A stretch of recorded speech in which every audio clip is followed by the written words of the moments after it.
tier Harribel is finally in the damn game, bro. We are going to break down the entire competitive kit that she's going to have. Here we go. Play the intro.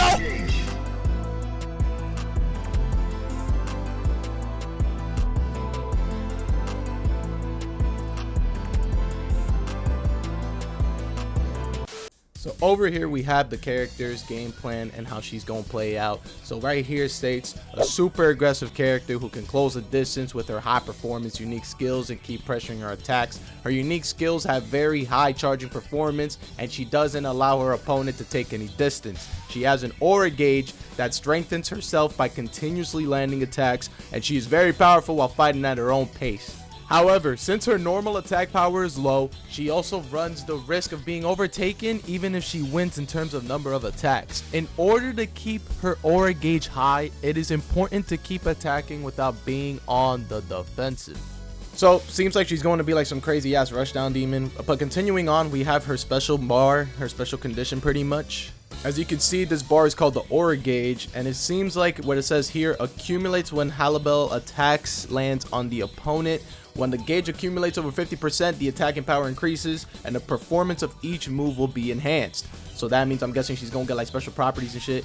The gauge will gradually decrease when an attack doesn't land for a certain time. So it really seems like you cannot be on the defensive, you gotta be oppressive as fuck. So basically a rush down demon, as I said. So here we go with her spiritual pressure move 1, which is 𝐤𝐳𝐬𝐧, which is a long range attack that charges the spiritual pressure to the blade and then fires. The damage is not great, but it is useful to accumulate the aura gauge and to keep foes at bay from a distance. So it seems like this is her only projectile move. You got to make sure to use it at the right situations, but it is good to try to accumulate that aura gauge and try to keep yourself afloat to have high attack power and damage and keep the pressure going. That's what it seems like in terms of like defensive maneuvers. Regardless though, we got her SP2, which is I'll show you, a triple strike combo move that executes a large rising slash. The aura gauge can be greatly accumulated if it lands, but can be guarded, so you must be careful when to activate. I ain't gonna lie, looks like a pseudo Rekka move. I feel like you can't control it though, unfortunately. However though, I'm not gonna lie, the fact that it says it can be guarded, you gotta be careful, because if Brody blocking, he gonna kick your ass afterwards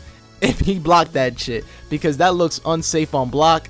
And I'm not gonna lie, that sounds like a very huge punishment if you're playing as tier, because it sounds like you're gonna have very low health for a rushdown character. I mean, what do you expect from a character like this though? But right here, Reverse Fate, we are about to get the awakening going on. Look at that beautiful animation, man. So right here, we're gonna see what it says. So it states right here, Harribel's performance, it is enhanced by releasing Tiburon with Resurrection. By increasing attack performance, it would be easier to push through the opponent. Also, Harribel's weapon will change from a dagger to a long sword, and the reach will extend, making the option extend to mid-range. So instead of having that little bitch ass sword dagger she got, now she got an actual great sword that she uses now. So that's gonna help extend for better rush down, better pressure overall. I mean, like, what do you expect? That's basically her game plan. I mean, just look at her hits too. Like, yo, bro, what is that hitbox, bro? Like, bro, they dead really meant what they said with the rage going to mid-range. Look at that. That is so jank, bro. Nah, man. Like, Harribel mains are just gonna awaken. They're just gonna get the sword as fast as they can, and then they're just gonna try to beat the fuck out of you. I'ma catch y'all on block. Watch, bro.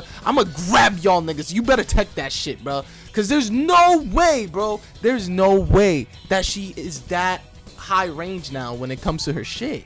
And now we got to talk about her signature skill, which has just been released literally today, I'm pretty sure. So her signature skill is called drifting, which is a technique that charges towards the opponent. It has a longer distance than a step, making it easier to close the distance. The technique itself does not have any offensive abilities, but additional input during the charge can be used to branch out into the corresponding technique. So by the sound of it, it's basically just another movement type of tech, or a movement button that she has.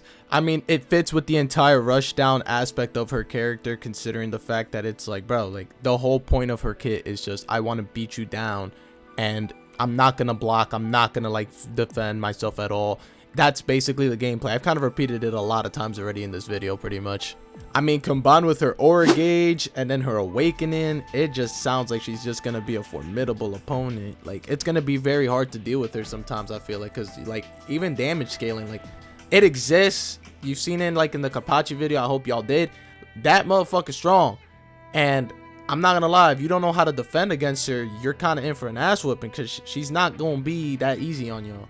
But yeah, that's all we really got for like tier Harribel. Honestly, she's just looking like your average bread and butter rushdown character compared to a lot of people in Bleach. I like the roster. It's so crazy how like viable it is. There's like so many different types of playstyles and so many things we can do with the game, like what we want to pick and stuff. But that's pretty much it. Let me know y'all thoughts down below. Are y'all gonna be playing Harribel? Do y'all think she's gonna be S tier or not? I don't think she's gonna be S tier. I think she's gonna be like right in the middle. It's not bad. But yeah, let me know y'all thoughts down below. Make sure to join the Suketsu Village Discord, bro, because we're about to be hosting tournaments for Bleach Rebirth for Souls content. And of course, make sure to follow the Twitters for some daily updates as well from what's going on in my personal life and shit. Honestly, I'm just glad to be back. I'm gonna make another video pretty soon, and you know, to catch up with y'all.